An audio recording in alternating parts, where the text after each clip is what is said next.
4 जून 2015। मणिपुर का चंदेल जिला। सुबह की पहली किरणें पहाड़ों पर पड़ रही थी। माहौल बिल्कुल शांत था, रोज की तरह। 6th डोगरा रेजिमेंट का एक काफिला अपनी रूटीन ड्यूटी पर निकल चुका था। गाड़ियों में बैठे जवानों के लिए यह एक आम दिन था। कोई अपने घर की यादों में खोया था तो कोई हंसी मजाक में वक्त काट रहा था। उन्हें जरा भी अंदाजा नहीं था कि यह शांति तूफान से पहले की खामोशी है। और फिर सुबह 8:15 एक जोरदार धमाका और सब कुछ बदल गया। पहाड़ियों में छिपे दुश्मनों ने आरपीजी और ऑटोमेटिक हथियारों से भारतीय सेना के काफिले पर ताबड़तोड़ हमला कर दिया। गाड़ियां आग के गोले बन चुकी थी। हमारे जवान चारों ओर से घिर चुके थे। इस कायराना हमले में भारत ने अपने 18 बहादुर बेटे खो दिए। 15 जवान गंभीर रूप से घायल हुए। पिछले 20 सालों में नॉर्थ ईस्ट में भारतीय सेना पर यह सबसे घातक हमला था। हमले के बाद उग्रवादी जंगलों के रास्ते म्यांमार बॉर्डर पार भाग गए। उन्हें लगा हर बार की तरह भारत सिर्फ निंदा करेगा, लेकिन वे यह भूल गए थे, यह नया भारत है। हमला करने वाले ये लोग थे NSSCN-K के उग्रवादी, जिनका लीडर था SS खापलांग। इनका ठिकाना था म्यांमार के घने जंगल।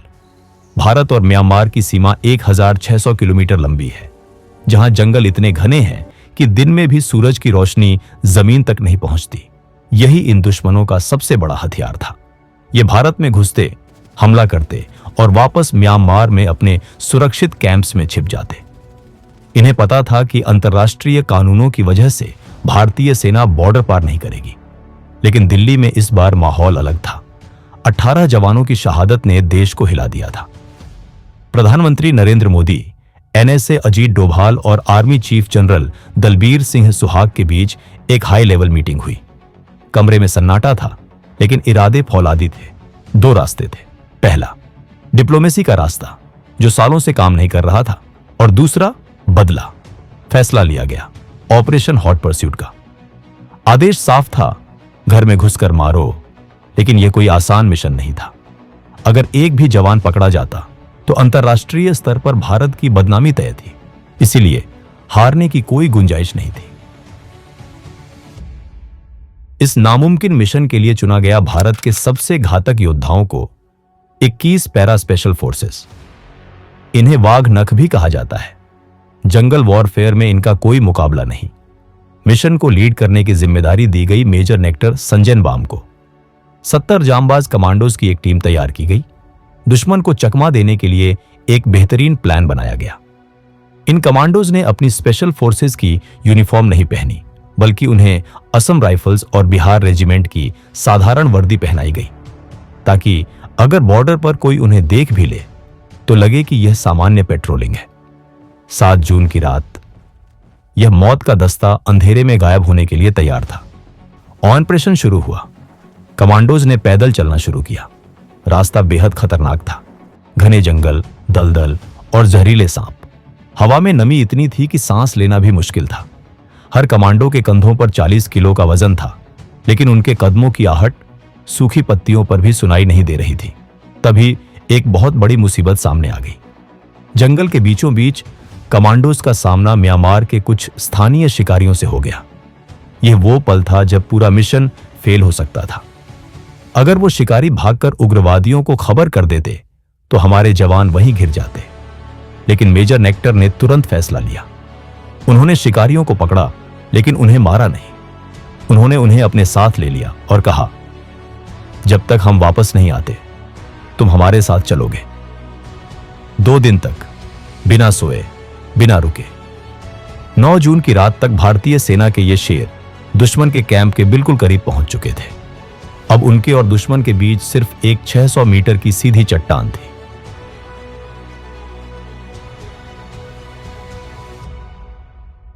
रात के 2 बजे कमांडोज ने अपनी पोजीशन ले ली थी। अब इंतजार था सुबह के 4 बजने का, जिसे मिलिट्री में गोल्डन आवर कहते हैं, जब नींद सबसे गहरी होती है। घड़ी की सुई जैसे ही 4 पर पहुंची, मेजर नेक्टर ने रेडियो पर कोड वर्ड बोला और फिर जंगल की शांति चीखों में बदल गई। सबसे पहले रॉकेट लॉन्चर्स ने उग्रवादियों के संतरी पोस्ट को उड़ा दिया। धमाके की गूंज के साथ ही पैरा एसएफ के जवानों ने गोलियों की बारिश शुरू कर दी। दुश्मन को संभलने का मौका तक नहीं मिला।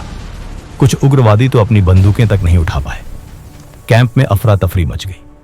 जो भागने की कोशिश कर रहा था उसे 21 पैरा के स्नाइपर्स ने वहीं ढेर कर दिया। सिर्फ 40 मिनट, जी हां, सिर्फ 40 मिनट के अंदर भारतीय सेना ने दुश्मन के 2 बड़े कैंप्स को श्मशान बना दिया। रिपोर्ट्स के मुताबिक उस रात 38 से ज्यादा उग्रवादी मारे गए। जिन्होंने हमारे 18 जवानों को मारा था उनका हिसाब सूद समेत चुका दिया गया था। लेकिन काम अब भी पूरा नहीं हुआ था। दुश्मन के घर में घुसना मुश्किल था, लेकिन वहां से जिंदा वापस निकलना और भी ज्यादा मुश्किल। अब म्यांमार की आर्मी और बचे हुए उग्रवादी अलर्ट हो चुके थे। वापसी के रास्ते में बारूदी सुरंगें बिछी हो सकती थीं, लेकिन 21 पैरा एसएफ की ट्रेनिंग और अनुशासन ने उन्हें बचाया। बिना एक भी जवान को खोए, बिना एक खरोंच आए, हमारे 70 के 70 कमांडोज शान से भारतीय सीमा में वापस लौटे। जैसे ही उन्होंने बॉर्डर क्रॉस किया, हेलीकॉप्टर्स उन्हें लेने के लिए तैयार खड़े थे। इस ऑपरेशन के बाद म्यांमार सरकार ने चुप्पी साध ली, लेकिन दुनिया को संदेश मिल चुका था। यह ऑपरेशन सिर्फ एक बदला नहीं था, यह एक ऐलान था। ऑपरेशन हॉट परस्यूट ने यह साबित कर दिया कि भारत अब मार खाने वाला देश नहीं रहा। अगर देश की सुरक्षा की बात आएगी तो भारत सरहदें पार भी करेगा और दुश्मनों को खत्म भी करेगा। यही वो ऑपरेशन था जिसने आगे चलकर उरी सर्जिकल स्ट्राइक और बालाकोट एयर स्ट्राइक की नींव रखी। आज हम नमन करते हैं उन 18 शहीदों को और सलाम करते हैं 21 पैरा एसएफ के उन शूरवीरों को जो तूफान बनकर गए और इतिहास बनकर लौटे। जय हिंद।